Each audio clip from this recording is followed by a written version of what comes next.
Arrancamos este recorrido con una historia que parece salida del cine. Hoy nos embarcamos en un descenso verdaderamente épico hacia uno de los mayores misterios de la antigüedad, una urbe majestuosa que, literalmente, desapareció bajo las olas hace más de 1000 años. Imaginen por un segundo estar parados frente a la costa del mar Mediterráneo, sabiendo que ahí abajo, en el agua oscura, descansa un mundo entero que quedó congelado en el tiempo. Nuestra misión hoy es desentrañar cómo diablos la arqueología moderna logró rescatar a esta civilización legendaria de las profundidades. Y para empezar a entender esto, hay que plantearnos una pregunta súper profunda. ¿Qué pasa exactamente cuando una leyenda inmensa se hunde en el mar? Bueno, la respuesta corta es que la historia se convierte en mito. O sea, durante muchísimos siglos, la existencia de esta metrópolis gigante era tratada como un simple cuento de fantasmas, un eco de los textos antiguos que nadie podía probar. Esta expedición arranca justo ahí, en esa línea súper borrosa entre la mitología y una realidad absolutamente asombrosa. Y justo acá es donde el mito choca de frente con la realidad. Vean esta maravilla. El haz de luz de la linterna de un buzo cortando la oscuridad de la bahía de Abukir, iluminando nada más y nada menos que el rostro de piedra de un faraón olvidado. Es una imagen que de verdad corta la respiración, ¿no creen? Nos demuestra que, debajo de toda esa capa de lodo y agua, la historia estaba ahí, esperando pacientemente a que alguien la encontrara. Sección 1. El mito bajo las aguas. Porque claro, durante siglos, cronistas clásicos como Heródoto hablaban de este sitio como un nexo mitológico absoluto. Literalmente decían que era el puerto donde Helena de Troya y París encontraron refugio antes de la famosa guerra, y nada menos que el pedazo de tierra donde Hércules dio su primer paso en Egipto. Imagínense, por generaciones todos leían estas historias pensando, bueno, son simples licencias poéticas para adornar la historia, pero estaban muy equivocados. Sección 2. Expedición al pasado sumergiva. El trabajo titánico que tomó encontrar estas ruinas es una locura total. Después de pasar años rastreando la superficie del Mediterráneo, recién en el año 2000, el arqueólogo Frank Corio y su equipo por fin dieron en el clavo. La ciudad estaba escondida a unos 6 kilómetros de la costa, enterrada bajo 10 metros de agua y cubierta por una gruesa capa de lodo protector. Esto no fue suerte, para nada. Requirió radares y sistemas de detección súper sofisticados para poder ver a través del fondo marino. Y lo que desenterraron no fueron un par de vasijas rotas y ya. ¡Qué va! Estamos hablando de 64 naufragios completos. O sea, es la colección náutica del mundo antiguo más grande que se haya encontrado. Súmenles 700 anclas, joyas increíbles de oro y lapislázuli y esfinges de un tamaño colosal. Es un montón. Toda esta lista nos da una especie de radiografía perfecta de cómo vibraba la vida antigua antes de que todo se viniera abajo. Sección 3. El gran peaje antiguo. Ahora, hablemos de plata, de la economía. Todo el poder de este puerto se resume en un número, 10%. Para que se hagan una idea sencilla, imaginemos que este puerto era como el canal de Panamá de la antigüedad. Era la puerta obligatoria a Egipto. Así que cualquier barco extranjero que quisiera entrar a comerciar, sí o sí tenía que pagar un impuesto de aduana del 10% sobre toda su mercancía, sin excepciones.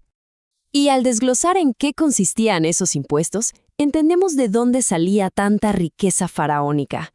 Claro, oro y plata eran gran parte del pastel, como es de esperarse, pero presten atención a este detalle.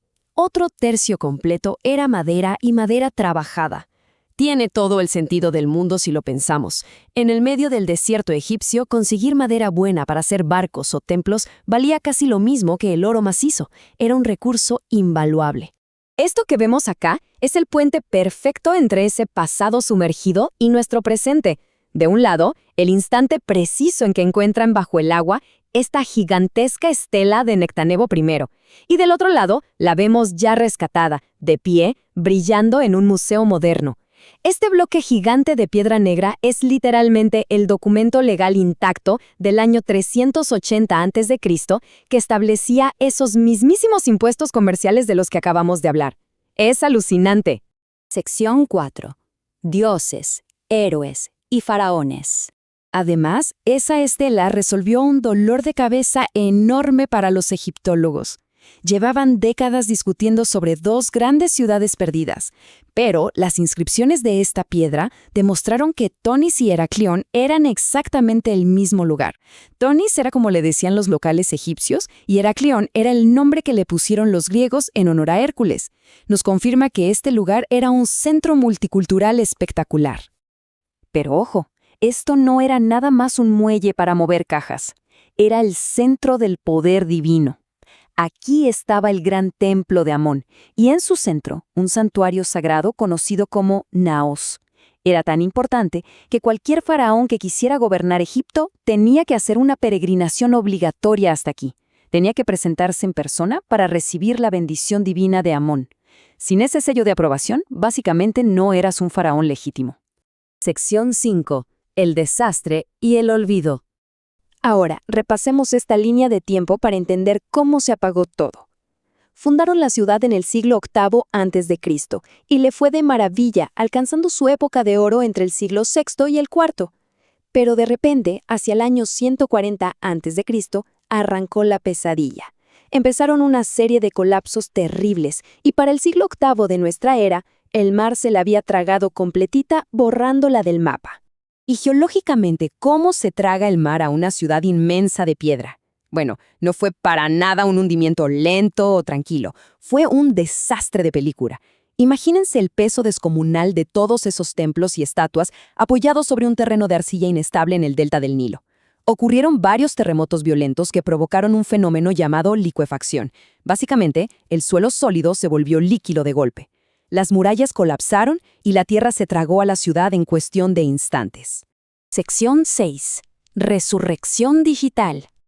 Traer a esta ciudad de vuelta a la vida requiere un arsenal tecnológico impresionante. Hoy en día, primero escanean el fondo con sonar de alta tecnología. Luego, los buzos toman miles y miles de fotos, a veces sin ver casi nada bajo el agua. Después, le tiran toda esa información a algoritmos de computadora que unen las piezas como un rompecabezas gigante, creando un gemelo digital en 3D. Es una resurrección virtual donde el lecho marino se queda tal cual estaba, sin perturbar nada. Y la joya de la corona en este proceso es la inteligencia artificial. Se están usando redes súper complejas para poder ver a través de la oscuridad del Mediterráneo. Lo que hace la IA es agarrar esos datos sueltos que se ven todos borrosos por el agua turbia y los limpia por completo. Actúa como una especie de traductor milagroso que convierte restos que apenas se distinguen en imágenes súper claras e interactivas que cualquiera de nosotros puede entender. Para cerrar, es casi obligatorio hacernos esta pregunta, Que de verdad deja a cualquiera pensando.